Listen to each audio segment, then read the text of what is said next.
Hello everyone, स्वागत है आप सभी का आपके अपने ही यूट्यूब चैनल शिक्षा मंथन बाय विकास सर पर। दोस्त, आप सभी को पता है कि मैं अपने चैनल पर यानी कि शिक्षा मंथन बाय विकास सर पर इंग्लिश की रिलेटेड वीडियो को डालता हूं, जिससे आप लोगों को इंग्लिश जो है सो इम्प्रूव होगी। दोस्त, मैं अपने चैनल पर हर एक तरह की वीडियो को डालता हूं, यानी कि आप इंग्लिश यदि आप सीखना चाहते हैं तो आप मेरे चैनल से इंग्लिश को बेसिक टू एडवांस सीख सकते हैं। तो आज मैं फिर से एक नई स्टोरी को, एक नई मॉरल स्टोरी को लाया हूं, जिसके माध्यम से मैं आप सभी को इंग्लिश के कुछ ग्रामर रूल्स को बताऊंगा, कुछ वोकैब यानी कि कुछ वर्ड्स को बताऊंगा, तथा इंग्लिश प्रोनाउंसिएशन हो गया, इंग्लिश सेंटेंस का हिंदी करने का तरीका हो गया, मैं सब कुछ इस वीडियो में बताऊँगा। तो दोस्त, आप यदि इस चैनल पर नए हैं तो प्लीज़ चैनल को सब्सक्राइब कर लीजिए और वीडियो को लास्ट तक ज़रूर से देखिएगा। ये वीडियो आप सभी के लिए बहुत ही महत्वपूर्ण होने वाली है। तो चलिए मैं शुरू करता हूँ। सबसे पहले स्टोरी का टाइटल को देख लेते हैं, उसके बाद स्टोरी को रीड करेंगे। देखिए स्टोरी का टाइटल क्या है। स्टोरी का टाइटल जो है वो क्या है, देखिए, the rose and the cactus. देखो, कैक्टस आप सभी को पता है कैक्टस क्या होता है। कैक्टस एक पौधा होता है जो क्या होता है, जिसमें कांट होता है, जो थोड़ा इस प्रकार का होता है, इस टाइप का। और रोज़ आप सभी को तो पता है ही, रोज़ क्या होता है, एक फूल का नाम है रोज़। देखो तो क्या हो जाएगा, द रोज़, रोज़ यानी कि गुलाब। रोज़ का हिंदी मीनिंग होता है गुलाब, एंड यानी कि और, द कैक्टस, रोज़ और कैक्टस। ये जो शीर्षक है, स्टोरी का टाइटल है वो क्या है, रोज़ और कैक्टस। तो चलिए स्टोरी को रीड करना शुरू करते हैं। और जो भी वर्ड आपको नया लगे आप कॉपी में ज़रूर नोट कीजिएगा, ताकि आपको पीछे आप अच्छे से रिवीजन कर सकें और फिर आगे यदि वो वर्ड आता है तो आप अच्छे से उसको बता सकें। देखिए क्या लिखा हुआ है, once in a beautiful spring rose a pine tree in a forest. देखो क्या कहा गया है, इसमें आपका नया वर्ड क्या है, अ पाइन ट्री। देखो पाइन ट्री आपके लिए नया वर्ड होगा। पाइन ट्री का मतलब होता है देवदार के पेड़।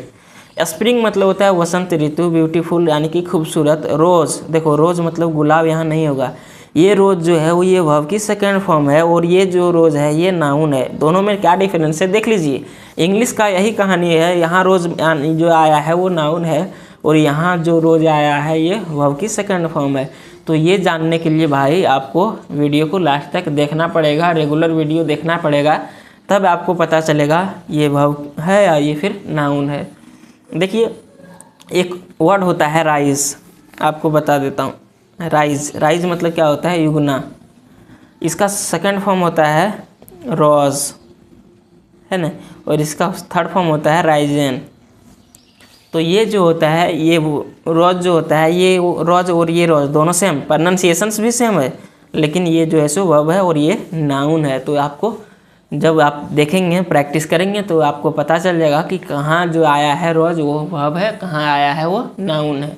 इस प्रकार से कई वर्ड होते हैं, और इस तरह हम लोगों को पता चल जाएगा यदि आप लोग वीडियो अच्छे से देखेंगे। देखिए once in a beautiful spring मतलब एक, वंस यानी कि एक बार, इन अ ब्यूटीफुल स्प्रिंग मतलब एक वसंत, एक खूबसूरत वसंत ऋतु में, रोज मतलब युगा, अ पाइन ट्री क्या हुआ, युगा, अ पाइन ट्री एक देवदार के पेड़, इन अ फॉरेस्ट एक जंगल में, it looked at a red blossomed rose. देखो ब्लोसम मतलब होता है खिला हुआ, ब्लोसम मतलब क्या होता है, खिलना। तो ब्लोसम्ड जो है सो वर्ब की सेकंड फॉर्म हुआ, इसका मतलब हो जाएगा खिला हुआ। तो अ रेड ब्लोसम्ड रोज मतलब एक खिला हुआ गुलाब, लुक्ड देखा, एक खिला हुआ गुलाब को देखा, एंड सेड और कहा, क्या कहा, व्हाट अ ब्यूटीफुल फ्लावर, कितना खूबसूरत फूल है। देखो फ्लावर मतलब क्या होता है, फूल। व्हाट मतलब क्या, तो कितना, व्हाट अ ब्यूटीफुल फ्लावर मतलब कितना खूबसूरत फूल है। I wish I were you, देखो क्या है, आई विश। देखो आई विश मतलब होता है काश। देखो काश में अमीर होता तो क्या कहेंगे, I wish I were rich, है ना।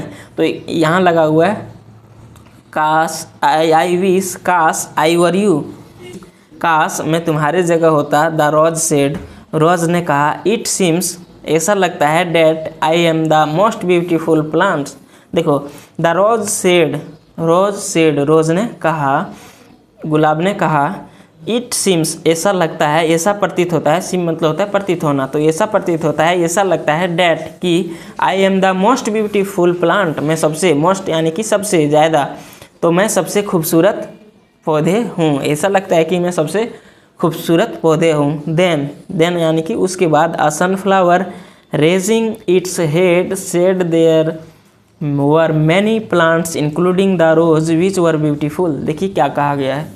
देन उसके बाद a sunflower raising its head, उसके बाद एक सनफ्लावर ने, एक सूरजमुखी ने, रेजिंग मतलब उठाते हुए, इट्स हेड अपने सिर को, सेड मतलब कहा, उठाते हुए अपने सिर को उठाते हुए कहा। देखिए हेड मतलब होता है सिर, रेज मतलब होता है उठाना, तो अपने सिर को उठाते हुए कहा, क्या कहा, देयर वर मैनी प्लांट्स मतलब कई पौधे हैं, इंक्लूडिंग द रोज सहित, गुलाब सहित, विच वर ब्यूटीफुल जो खूबसूरत या फिर ब्यूटीफुल सुंदर थे। देखो कई पौधे थे जो खूबसूरत थे, है ना। द कंसीटेड रोज, देखो कंसीटेड मतलब होता है अभिमानी, अहंकारी, तो द कंसीटेड रोज यानी कि अहंकारी गुलाब, सेड कहा, looking at a thorny cactus, looking मतलब देखते हुए, एट अ थॉर्नी कैक्टस, किसको, थॉर्नी मतलब कांटेदार, कैक्टस को देखते हुए उसने कहा, वाट एन अगली प्लांट, कितना बदसूरत पौधे है। किसने कहा, रोज ने कहा, कितना बदसूरत पौधा है। Then the rose went ballistic when the pine tree compared the thorns of the rose plant with those of the cactus. देखिए क्या लिखा हुआ है। देन उसके बाद द रोज वेंट ब्लास्टिक, जो रोज थे, जो गुलाब थे, वो भड़क गए, व्हेन जब, द पाइन ट्री कंपेयर्ड, जब जो देवदार के पेड़ थे उसने कंपेयर किया, उसने तुलना की, the thorns of the rose plants मतलब गुलाब पौधे के थॉर्न्स यानी गुलाब पौधे के कांटे को, विद से, किससे, दोज ऑफ कैक्टस, वे सब कैक्टस से जब गुलाब के पौधे के कांटे को कंपेयर किया, किसने, पाइन ट्री ने यानी कि देवदार पेड़ ने, तो गुलाब जो थे वो क्या हो गए, भड़क गए, गुलाब के पौधे भड़क गए। The rose raged at the cactus to be his neighbours and infuriatingly, इसका मतलब होता है क्रोध होकर। तो देखो देखते हैं हम लोग, द रोज रेज्ड, द रोज मतलब गुलाब ने, रेज्ड मतलब क्या, नाराजगी जताई, रेज मतलब होता है नाराजगी जताना, तो नाराजगी जताई, एट द कैक्टस, किस पर, कैक्टस पर, टू बी हिज नेबर अपने पड़ोसी होने का, बनने का, उसके पड़ोसी बनने का उसने नाराज़गी जताई, एंड और इन्फीरिएटिंगली, देखो इन्फीरिएटिंगली मतलब होता है क्रोधित होकर, नाराज होकर, tried to move his roots away मतलब अपने रूट्स को, अपने जड़ को दूर ले जाने का प्रयास किया, फ्रॉम द कैक्टस, किससे, कैक्टस से अपने रूट्स को, अपने जड़ को दूर ले जाने का प्रयास किया, बट लेकिन कुडंट, लेकिन ऐसा नहीं हो सका। बट कुडंट यानी कि क्या हो जाएगा, लेकिन ऐसा नहीं हो सका। नेक्स्ट देखते हैं हम लोग, नेक्स्ट क्या है, स्प्रिंग पास्ड, देखो स्प्रिंग वसंत ऋतु बीत गए, and life became difficult when in sweltering hot day. देखो क्या हुआ, स्वेल्टरिंग हॉट डे का मतलब होता है भीषण गर्मी के दिन, तो इन स्वेल्टरिंग हॉट डे यानी कि भीषण गर्मी के दिन में लाइफ बिकेम डिफ़िकल्ट मतलब जीवन जो है वो कठिन हो गए, जीवन जीना कठिन हो गए। जब स्प्रिंग मतलब वसंत ऋतु बीत गए, तो जब वसंत ऋतु बीतने के बाद क्या है, भीषण गर्मी के दिन आ गए, तो भीषण गर्मी के दिन में जीवन को जीना कठिन हो गया। प्लांट्स एंड एनिमल्स, प्लांट्स यानी कि पौधे, और एनिमल्स और जानवरों, नीडेड वाटर, पौधे और जानवरों को क्या ज़रूरत थी, नीडेड मतलब ज़रूरत थी, वाटर पानी की, and there was no rainfall और वर्षा नहीं हुई। देखो कोई वर्षा नहीं हुई, जब ज़रूरत थी किसको, पौधे और प्लांट्स को जल की, पानी की, तो उस समय कोई वर्षा नहीं हुई। वंस एक बार द विल्टेड रोज, देखो विल्ट मतलब होता है मुरझाना, तो द विल्टेड रोज मतलब मुरझाया हुआ रोज, मुरझाया हुआ गुलाब, सॉ देखा, एस्पैरोज स्टिक्स दियर बिक्स, देखो एस्पैरोज किसको देखा, एस्पैरो को देखा, एस्पैरो मतलब होता है गौरैया, गौरैयों को देखा, एक से अधिक गौरैयों को, स्टिक मतलब घुसाता हुआ डियर बिक्स अपने चोंच को घुसाते हुए अपने चोंच को इनटू द कैक्टस, किस में, कैक्टस में। देखो कैक्टस उसने देखा, मुरझाया हुआ गुलाब ने देखा कि स्पैरो को यानी कि गोरैया ने अपने चोंच को कैक्टस में घुसा रहा था। एंड देन और उसके बाद फ्लाई अवे रिफ्रेश्ड और ताज़े होने के बाद उड़ जाती थी। देखो उसने देखा, गुलाब ने देखा कि कुछ जो गौरैया थी वो कैक्टस में चोंच को अंदर घुसा रहा था और कुछ देर के बाद वो रिफ्रेश होकर मतलब ताज़ी होकर उड़ जा रही थी। द रोज़ गॉट पजल्ड, रोज़ जो था वो हैरान हो गया, उसे हैरानी लगे। द ट्री एक्सप्लेन्ड, ट्री ने व्याख्या किया, ट्री ने बताया। The birds got water from the cactus, जो बर्ड्स होते हैं वो पाते हैं क्या चीज़, पानी को प्राप्त करते हैं फ्रॉम द कैक्टस, किससे, कैक्टस से। डेट हर्ट्स, जो दर्द में है। देखो जो दर्द में है उससे वो पानी को क्या करते हैं, पानी को प्राप्त करते हैं। बट यानी कि लेकिन the cactus doesn't like to see any bird suffer, लेकिन द कैक्टस डजंट लाइक, देखो डज नॉट है, डजंट नहीं है।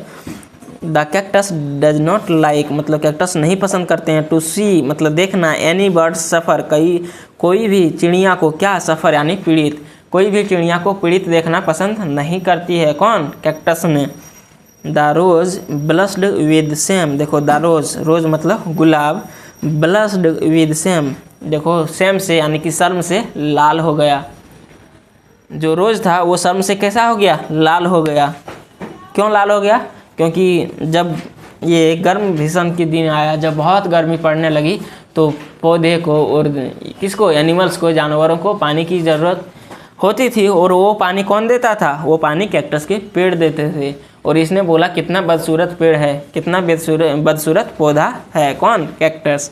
किसने बोला, गुलाब ने। देख लेते हैं अब मॉरल, इसका मॉरल यानी कि शिक्षा, मॉरल यानी कि शिक्षा क्या है, नेवर जज any one by his appearance. देखो नेवर जज, कभी भी मूल्यांकन ना करें, देखो नेवर यानी कि कभी ना, जज मतलब मूल्यांकन करना, तो नेवर जज कभी मूल्यांकन ना करें, एनी वन मतलब किसी का, कभी मूल्यांकन ना करें, एनी वन किसी का, बाय हिज अपीयरेंस उसके रूप से, उसके स्वरूप से, है ना, उसके स्वरूप से कभी भी किसी के मूल्यांकन ना करें। यदि कोई व्यक्ति जो है या फिर कोई भी चीज़ थोड़ा ख़राब भी दिखता है, थोड़ा बदसूरत भी दिखता है, तो उसके रूप से, उसके गुण का मूल्यांकन नहीं किया जा सकता है ना। तो दोस्त आप सभी को ये स्टोरी से बहुत अच्छी सीख मिली होगी कि कभी भी हम लोगों को, हम लोग यानी क्या चीज़, व्यक्ति को कभी भी दूसरे चीज़ से जो बदसूरत दिखे, जो अच्छा ना दिखे, उससे जो है सो घृणा नहीं करना चाहिए, क्योंकि उसके अंदर क्या चीज़ है हमको पता जब तक ना चले तब तक हम कैसे कर सकते हैं वो अच्छी चीज़ है या फिर वो फिर ख़राब चीज़ है, या फिर उसके अंदर अच्छे गुण हैं या फिर ख़राब गुण हैं। लोग रूप से अच्छे नहीं, लोग चरित्र से अच्छे होते हैं, लोग कैरेक्टर से अच्छे होते हैं। तो दोस्त इस स्टोरी में आप सभी को बहुत अच्छे अच्छे वर्ड्स भी मिले होंगे और बहुत अच्छे इंग्लिश प्रोनाउंसिएशंस भी मिले होंगे। तो मुझे उम्मीद है आप सभी को बहुत अच्छे तरीके से समझ आया होगा, और यदि समझ आया होगा तो अपने दोस्तों के साथ वीडियो को ज़रूर से शेयर करें ताकि आपका दोस्त भी अच्छे से सीख सके। तो हम लोग फिर मिलेंगे नेक्स्ट वीडियो में, तब तक के लिए जय हिंद। अपना ख्याल रखिए, अच्छे से पढ़िए, ध्यान से पढ़िए।